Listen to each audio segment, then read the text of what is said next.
Good afternoon and welcome. We will have statements by the Secretary General and then the President, and then we should have time for a couple of questions. Secretary General, please. President Zourabichvili, dear Salome, welcome back to NATO headquarters. It's great to see you here again.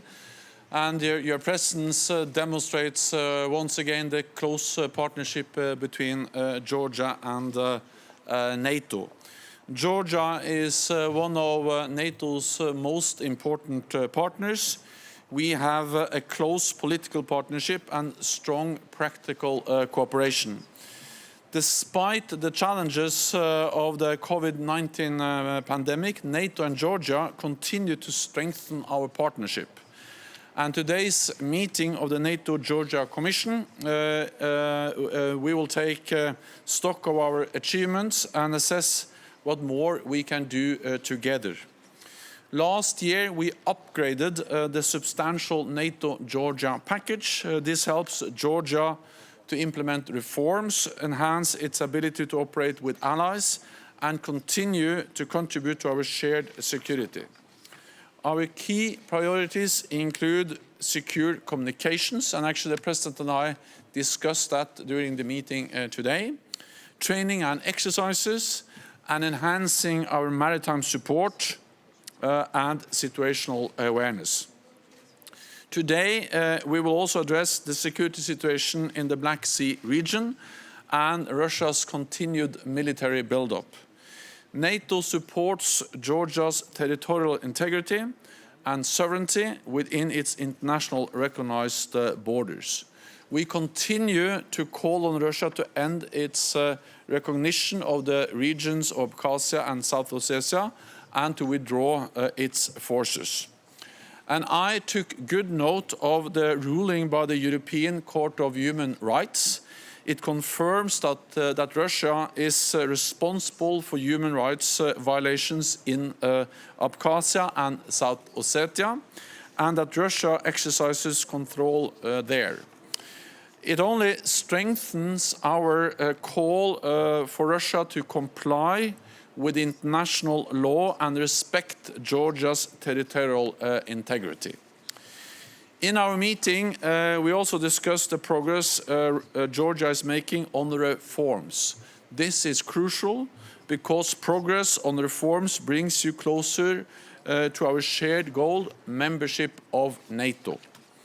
Today, we addressed Georgia's commitment to our rescue support mission in Afghanistan. Georgia has long been one of the largest troop contributors to NATO's training mission. We appreciate the professionalism of Georgian men and women in uniform, and we honor the sacrifices you have made. So, Madam President, dear Salome, thank you for being here today and for your strong personal commitment to NATO and to our partnership. NATO's partnership with Georgia makes us all safer and more secure. So please, welcome. Thank you very much, Mr. Secretary General. After almost a year when COVID has diverted most of our attention, has constrained in a way diplomatic activity, time has come to center again on our core interests around our common values of solidarity and our common projects. And I'm very glad to have the occasion at the beginning of this year to be here again and to, in that way, show how much our priority for Georgia-NATO relation and cooperation is more than ever actual. Facing old and new challenges, we need all to look forward. We need new energy, more movement, and more determination. A number of factors push us in that direction. The fact that a new American administration eager to reaffirm its ties to NATO and its presence, we hope, in the Black Sea and in the region is very important. In our region, we have seen new configuration of forces, which shows that even more than ever, The Black Sea and the Caucasus are becoming more important for security and should draw even more attention and presence from NATO. New challenges ask to be overcome together. Of course, COVID-19, but also cybersecurity, disinformation, and the continuation of the conflicts that we see on our occupied territories, to name some of those, need us to join forces. We hope and call for the solidarity from our partners, individually and collectively, when fighting these common challenges, including the pandemic, notably through allocation of vaccines, or when trying to defend ourselves from renewed and more frequent cyber attacks and destabilization attempts. Despite the pandemic crisis, despite the conflict in our neighborhood, despite the occupied territories and the increased provocations and efforts towards de facto annexation, Georgia has maintained stability, not only on its territory, but around it in the region. Georgia has stood firm, has pushed its agenda of consolidating democracy internally through reforms and elections, and has proven once more its resilience. We value the constant support of our partners and of you, Mr. Secretary General, to our territorial integrity, to our sovereignty, and to our strategic orientation. Georgia has continued, thanks to this cooperation, to enhance its defense capabilities, to increase standards and interoperability, and to develop the practical tools that prepare for membership. Georgia values the importance of continued NATO exercises on its territory, despite the constraints of the pandemic, as we have seen in 2020. We value the increased presence in the Black Sea and the port calls. We value the importance of solidarity in taking our share of the burden of collective security through our participation to NATO-led operations. We are more ready than ever to increase our efforts and performances, and are grateful for the trust towards our country's aspirations. The new refreshed SNGP is a demonstration of that, and a valued tool raising the level of our cooperation and tailored to all these new security challenges. But we need more. We trust the recommendations of the NATO 2030 New Era report will be taken up.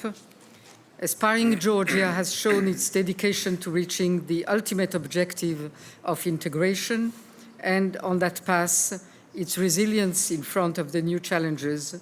Time has come for the alliance to have more solidarity and more audacity. Thank you, Mr. Secretary General.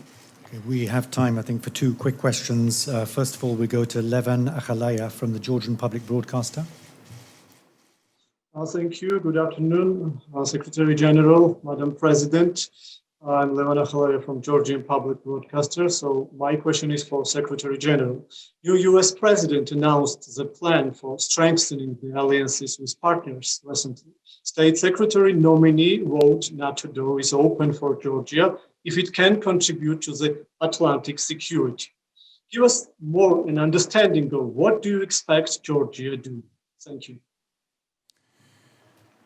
First of all, I very much welcome the strong commitment by the United States to rebuilding alliances and also working with partners. And I cannot speak on behalf of the new US administration, but I know President Biden as a strong supporter of the transatlantic bond, and Georgia is part of that transatlantic bond, North America and Europe working together. And the United States have over many years pushed for strengthening the partnership, and the United States has also clearly supported the NATO decisions we have all made together, also on the issue of membership of Georgia into NATO. I think what you have to realize is that despite the pandemic, we have been able to continue to strengthen our political and practical cooperation. We have had substantial political dialogue over the last year with meetings of the NATO Georgia Commission. Last September, I met with the Georgian Prime Minister, Georgian Foreign Minister, and also NATO's foreign ministers met with Georgia's foreign minister to discuss Black Sea security.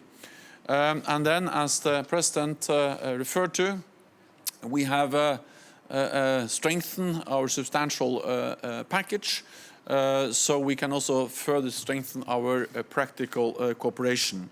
We have the NATO liaison office in Tbilisi.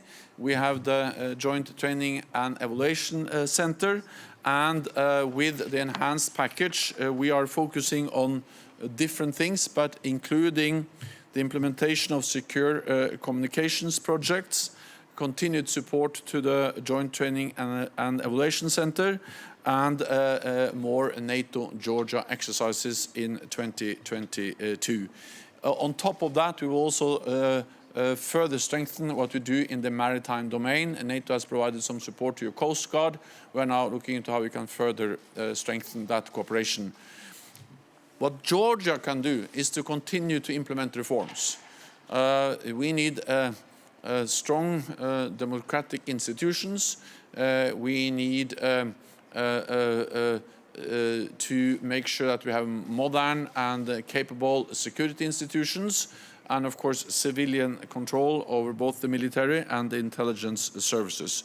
On all these issues we are working together, and reform is the key effort, the key task for Georgia as you move towards NATO membership. We have time for one more question. We'll go to Terry Schultz from Deutsche Welle.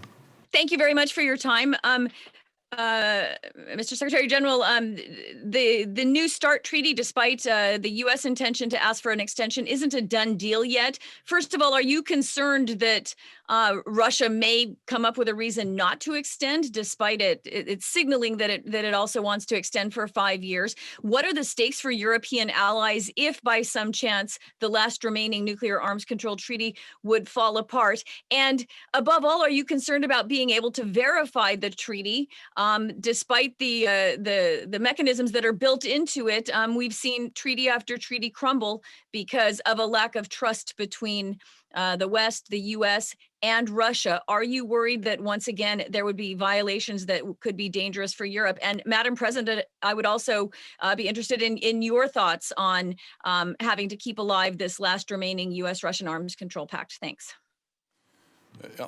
I welcome President Biden's announcement and his intention to seek an extension of the New START treaty. I have stated repeatedly that we should not end up in a situation where we have no agreement, no limitation whatsoever on the number of nuclear warheads, and therefore an extension of the New START treaty is important, because unless it is extended, it will expire on the 5th of February. NATO allies have made it clear that they all support the New START agreement, because it has been of such a great importance for all of us. NATO has been on the forefront of arms control for decades, and we have seen the demise of some other treaties, including the INF treaty. We should avoid and prevent the demise of the New START treaty. Having said that, an extension of the New START treaty is not the end. It should be the beginning of renewed efforts to strengthen international arms control, to look into how we can cover more weapon systems and also include more nations, for instance, China. I call on Russia to respond in a positive way to the US proposal. This is a bilateral agreement between the United States and Russia. The United States has consulted closely with NATO allies on the New START and the possibility of extending the treaty, and I'm confident that the United States will continue to consult closely with allies on arms control in general and New START in particular. Verification is, of course, of great importance. So as we work on how to strengthen and enhance arms control, the issue of covering more weapon systems, the issue of including more nations, but also, of course, verification will be one of the key issues that has to be addressed in the future. As for us, of course, we are not part to any of those discussions, but it's very clear for a small country and a small country in the region where we are, and especially at this time in that region, that whatever constrains the militarization of the region and of some of the big powers that are around us is very important.